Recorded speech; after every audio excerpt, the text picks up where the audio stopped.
Hi there, and welcome to Out There, a Cryptid podcast. I'm Josh, and today we have a case where a massive, silent V-shaped formation drifted across the Arizona sky in 1997.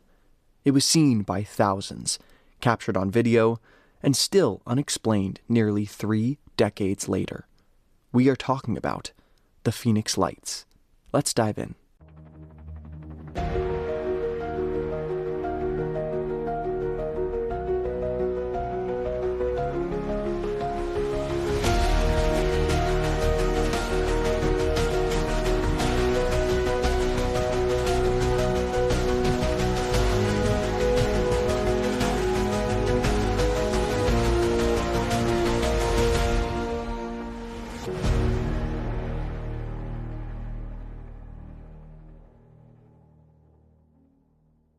Hey guys, it's TJ. I wanted to pop in here and tell you all that we now have a website.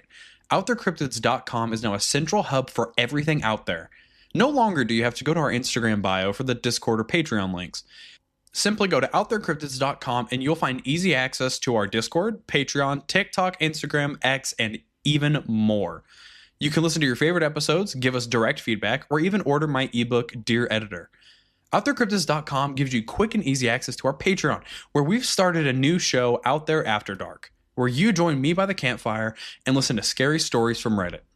Episodes of After Dark release bi-weekly and is available for all Weird Club tiers.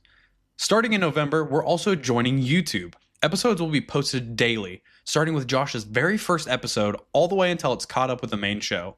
Thank you guys for listening, and don't forget to check out OutThereCryptids.com. Josh, take it away. We'll get into the Phoenix Lights right after this. Arizona in the late 90s was a very different place. Cities like Phoenix were growing fast, new neighborhoods popping up everywhere, but once you got outside the metro area, you were right back in the wide open desert. The kind of place where the sky feels huge, the nights are quiet, and you can see for miles in every direction. March 13th, 1997 started off completely normal. It was one of those warm early spring evenings, with the sun setting behind the mountains, people finishing up dinner, and kids coming home from sports. Everyone settled in for a regular Thursday night. Nothing unusual at all. But north of Phoenix, in those smaller towns where the desert gets darker and the stars come out early, people were already noticing something strange in the sky.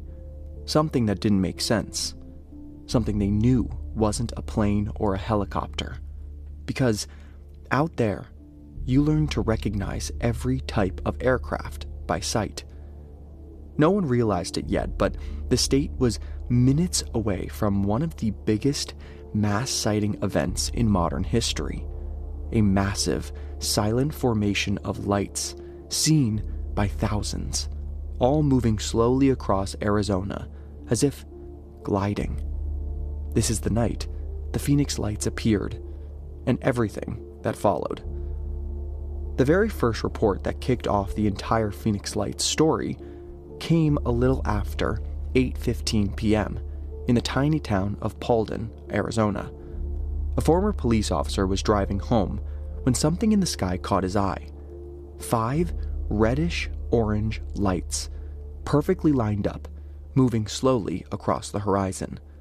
He actually turned his car around, drove back home, grabbed binoculars, and watched them glide silently through the sky for a couple of minutes. No sound, no blinking. Nothing that matched any aircraft he'd seen before. Just 5 steady lights, with one trailing slightly behind the others.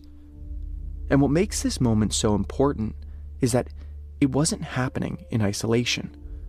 Almost immediately, calls started coming in from the next town south, Prescott Valley, with people describing the exact same thing. One of the most well-known groups of witnesses is the Lee family, who were outside that night when they noticed what they thought were just a few strange lights off in the distance. At first, they looked scattered, but as the formation got closer, the lights shifted into a perfect V shape, like the outline of a massive flying wedge. The Lees later said that as the object came closer, they could actually see a solid, dark shape behind the lights. Something huge enough that it blocked out the stars above it. They described the lights not like aircraft bulbs or spotlights, but more like glowing orbs, almost gas-like, and all moving together, fixed in place relative to one another, as if attached to the same enormous craft. And the whole thing was dead silent. Dozens of other witnesses across northern Arizona reported the same details within minutes. A huge V-shaped formation, unusual orange lights, silent movement, and a sense that the lights weren't separate objects, but part of something solid. These early sightings, from Polden down through Prescott Valley, are really the heart of the Phoenix Lights story. This is where the mystery starts. Not with the later videos over Phoenix, but right here, in the quiet desert towns where people stood outside, looked up, and saw something they still can't explain.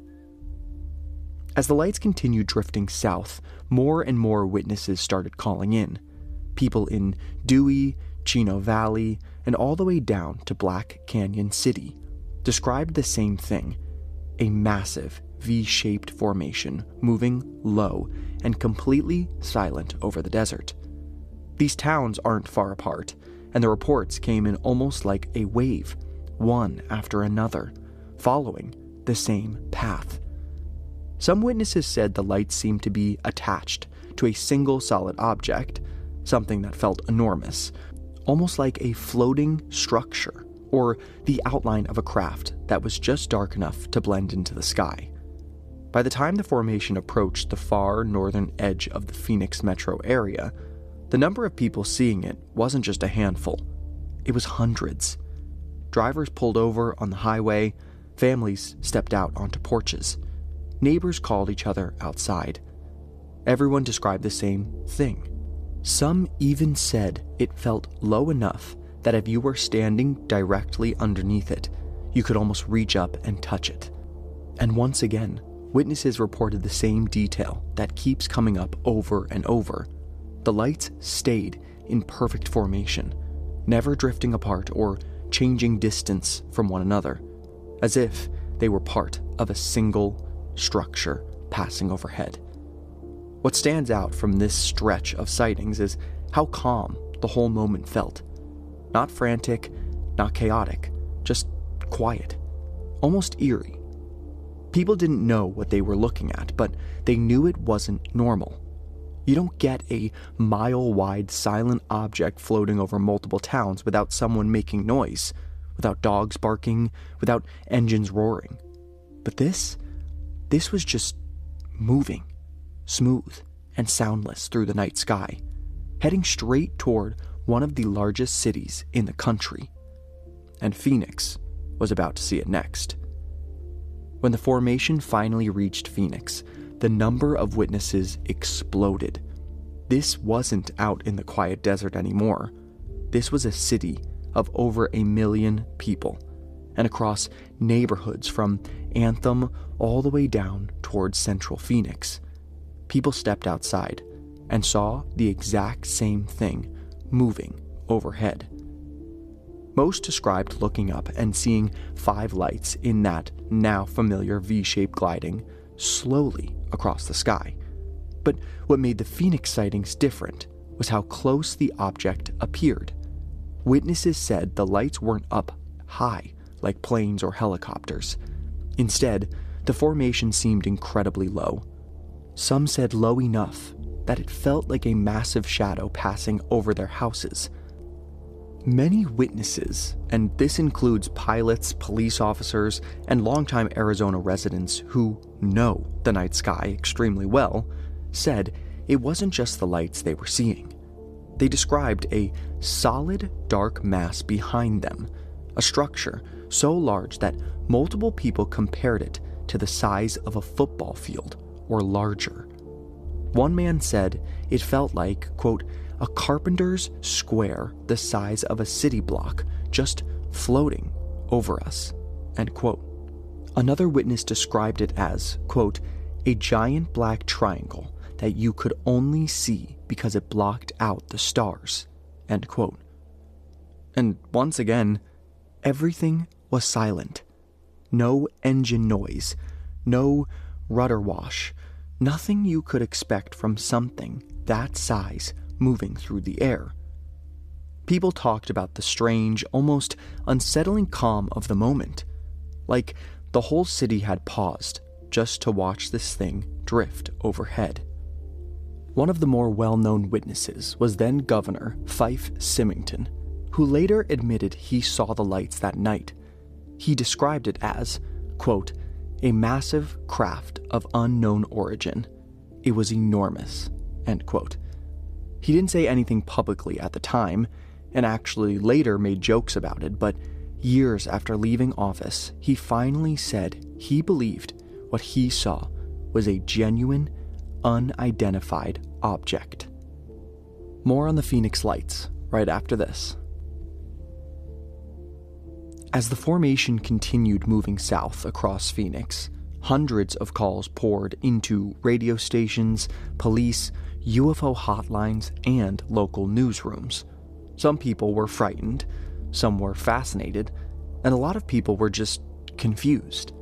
Whatever this was, it wasn't behaving like anything the average person, or even a trained observer, had ever seen.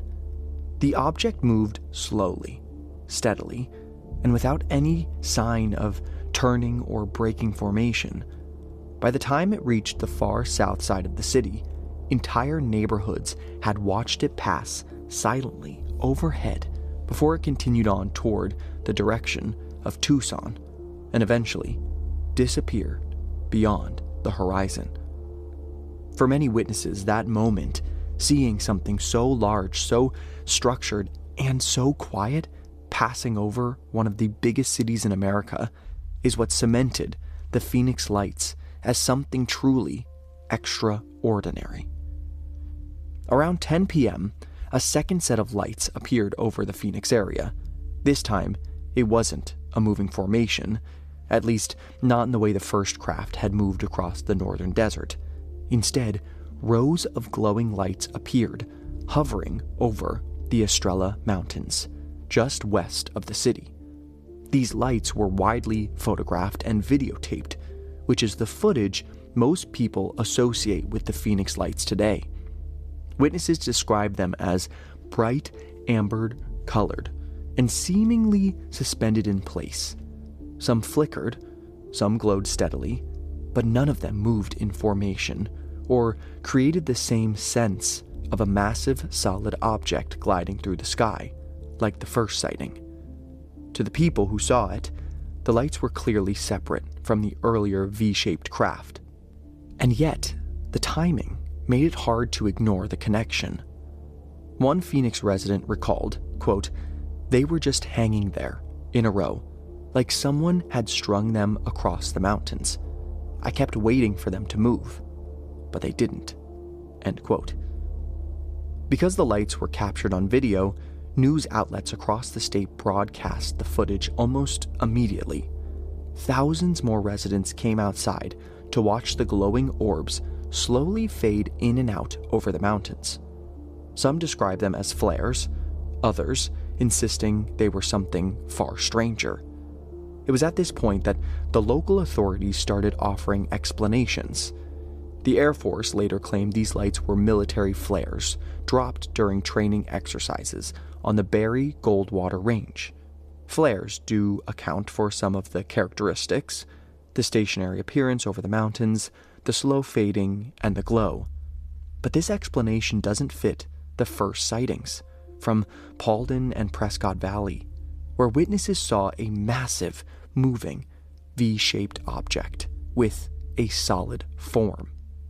What's interesting about the second event is that while the first sighting sparked intense curiosity and disbelief, the hovering lights captured the attention of the media, the public, and eventually even politicians.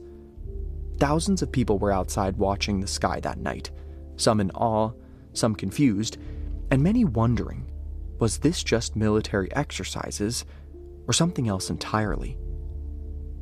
The 10 p.m. lights became the image most people remember, but for those who saw both events, it was clear there were two separate things happening that night. And together, they created a night that would go down in UFO history. After the lights passed, and the night finally quieted, the state of Arizona was buzzing. Hundreds of people had called police, TV stations, and even UFO hotlines to report what they'd seen. 911 operators were flooded with calls from concerned citizens describing the silent craft or hovering lights over the mountains. For many operators, it was the busiest night they had ever experienced. People weren't panicking, but they were insistent that something extraordinary had just passed overhead. Local news crews scrambled to cover the story. Footage from the 10 p.m. lights over the Estrella Mountains ran repeatedly on television, and radio hosts aired interviews with witnesses describing the earlier moving V-shaped formation. The story quickly spread beyond Arizona, drawing attention from national media and UFO enthusiasts across the country. And remember that Governor Symington initially downplayed the events in public, joking about the sightings at press conferences, but years later he admitted that he himself had seen the lights firsthand that night and described them as, quote, not flares, it was something else, something enormous and unexplained, end quote. His private acknowledgement lent credibility to the reports, even as public explanations ranged from military flares to misidentified aircraft. All of these mass eyewitness reports, media coverage, and political attention made the Phoenix Lights one of the most documented UFO events in history. Yet, at the same time, confusion and debate began. Some people insisted it was a military exercise. Others argued it had to be something unknown. And while the 10 p.m. lights were later explained as flares, the earlier sightings remained a genuine mystery. That night left Arizonians with a mix of awe, fear, and wonder. It wasn't just a story to tell friends the next day. It became part of the state's identity. And it's the mystery, the part no one could explain, that still fuels the fascination with the Phoenix Lights, more than 2 decades later. And that's the story of the Phoenix Lights, from the first sightings in Paulden down through the Prescott Valley, all the way over Phoenix, and finally, the hovering lights over the mountains. Thousands of witnesses, multiple towns, and 2 separate events that night. It's a story that fascinated people for decades, and it's easy to see why. So, what were the Phoenix Lights? When it comes to UFO sightings, there are explanations that always come up. Military involvement, mass identification, or mass hysteria, and, of course, the possibility of a real UFO. Now, we're going to go through each one in detail and see how well it stacks up against what people actually saw that night. The first military explanation focuses on the second set of lights, the ones hovering over the Estrella Mountains around 10 p.m. That's the footage most people remember, the glowing amber orbs captured on video. The official story is that these were military flares dropped during a training exercise on the Barry Goldwater Range. It makes sense in some ways. Flares can appear to hang in one place for several minutes, glowing steadily as they slowly fall. The slow fading of the lights matches what witnesses saw, and it's easy to understand why the military would conduct nighttime training exercises. The problem is that this explanation only works for the second event. It doesn't explain the first massive, moving, V-shaped formation that passed silently over all of those towns, including Phoenix. That craft was described as enormous, solid, and moving in a controlled glide. Nothing like flares drifting over a mountain. So, while the flares can account for what most people filmed over the Estrella Mountains, they leave the earlier sightings completely unexplained. The second military explanation focuses on the first event, the massive V-shaped formation. Some people think it could have been a single, secret military aircraft, maybe a large triangular stealth plane or another experimental craft. Others suggest it might have been multiple smaller aircrafts flying in tight formations, creating the illusion of one enormous solid object. This theory could explain a few things. A military craft could carry lights in a V formation, fly slowly, and appear completely silent, if it used advanced technology. Multiple small aircrafts could also, in theory, line up perfectly and give the impression of one giant triangular hull. But there are big problems with this explanation. Witnesses described an object so large it blocked out the stars, moving low over towns and highways. This was something that no known aircraft could do safely, especially over a populated area. And if it really was multiple small planes, you'd expect to hear engines or see some separation between the lights. Instead, witnesses constantly described a single massive silent craft with lights fixed in place. So, while military explanation is plausible in theory, it doesn't fully match what people actually saw. It's possible, but it raises more questions than answers.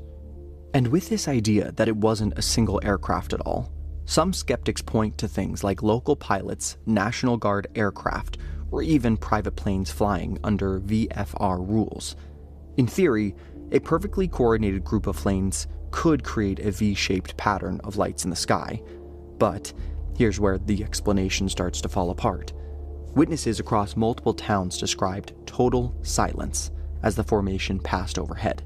If even a handful of small planes had flown that low over neighborhoods, the engine noise would have been impossible to miss.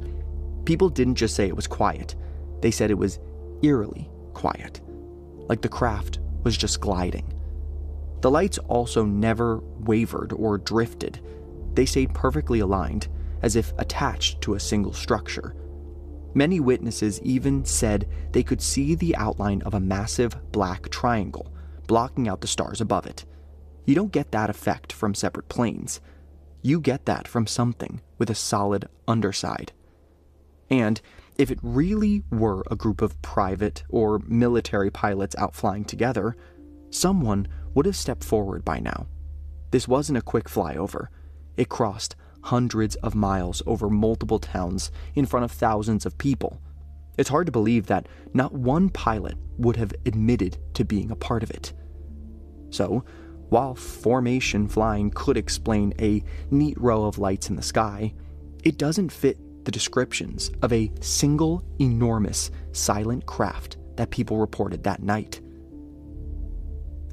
More on the Phoenix Lights right after this. The second major explanation people consider is that the Phoenix Lights were misidentifications or a case of mass hysteria. Basically, this theory says that people saw ordinary things, stars, planets, aircrafts, or even the flares, and our brains, under the right conditions, turn them into something extraordinary. Once a few people reported something unusual, others might have subconsciously filled in the gaps, creating a shared sighting across multiple towns. This explanation can account for some details. After all, the desert sky can play tricks on your eyes at night. Bright lights over distant mountains, blinking aircrafts in formations, or even atmospheric conditions can make things appear larger, closer, or even more unusual than they really are. And when hundreds of people start talking about what they saw, stories can spread and influence how new witnesses interpret what they see. But this theory has limits. The Phoenix Lights weren't just a handful of reports. They were thousands of independent witnesses, including police officers, pilots, and families spread across hundreds of miles. Many described seeing the same massive formation. Those aren't the kind of things your brain just adds in when it misidentifies ordinary lights. So, while misidentification and mass hysteria could explain part of the story, especially the 10 p.m. hovering lights over the mountains, it doesn't fully account for the first massive moving craft. The consistency and number of eyewitness accounts makes this explanation possible, but not completely satisfying. And of course, the last explanation, the one that keeps the Phoenix Lights alive in people's minds almost 30 years later, is the possibility that the first event was a genuine UFO.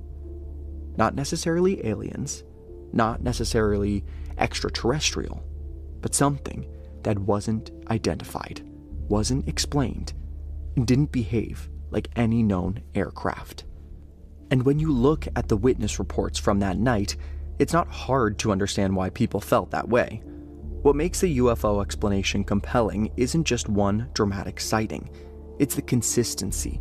Hundreds of independent witnesses from multiple towns describing the same thing, at the same time, behaving in ways not known to any aircraft.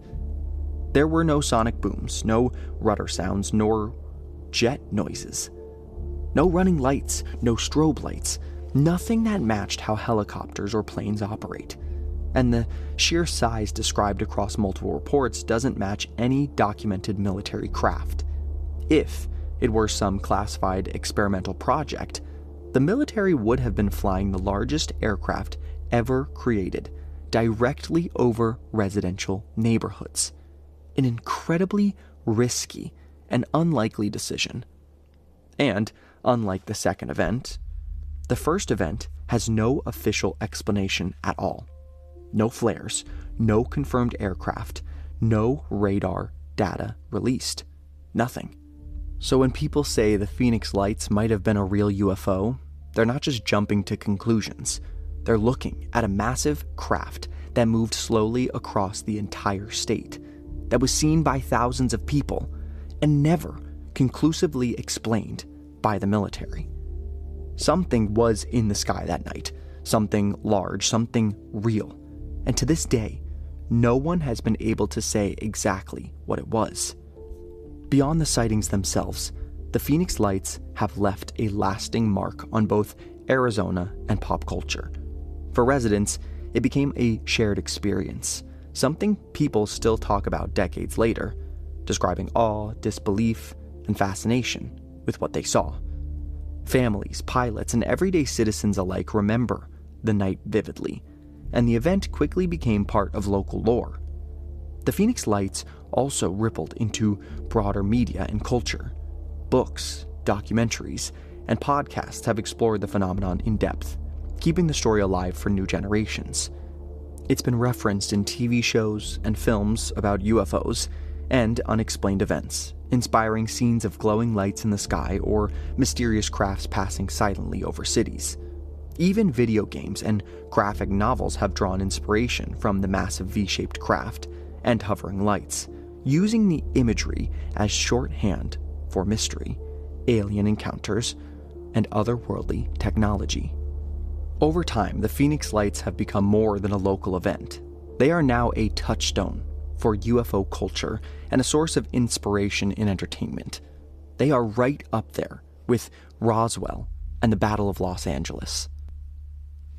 Here's what I think. I think something genuinely strange crossed the Arizona sky. Something big, something coordinated, and something that left thousands of people absolutely convinced they saw more than flares.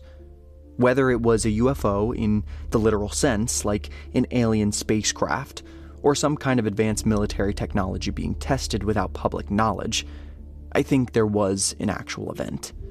I mean, this was an entire state full of witnesses that all had consistent stories. I find it hard to believe that this was some sort of military craft or experiment because why risk throwing a state into panic? Now, this wasn't during the height of UFO phenomenon and panic, but is there ever a time to try something this large? But here's the truth. We'll probably never know for sure. The explanations we do have don't completely close the case, and the ones we don't have may never come out. That uncertainty is exactly what keeps the Phoenix Lights alive today. Part mystery, part memory, part cultural legend. So, what do you think? Are UFOs really out there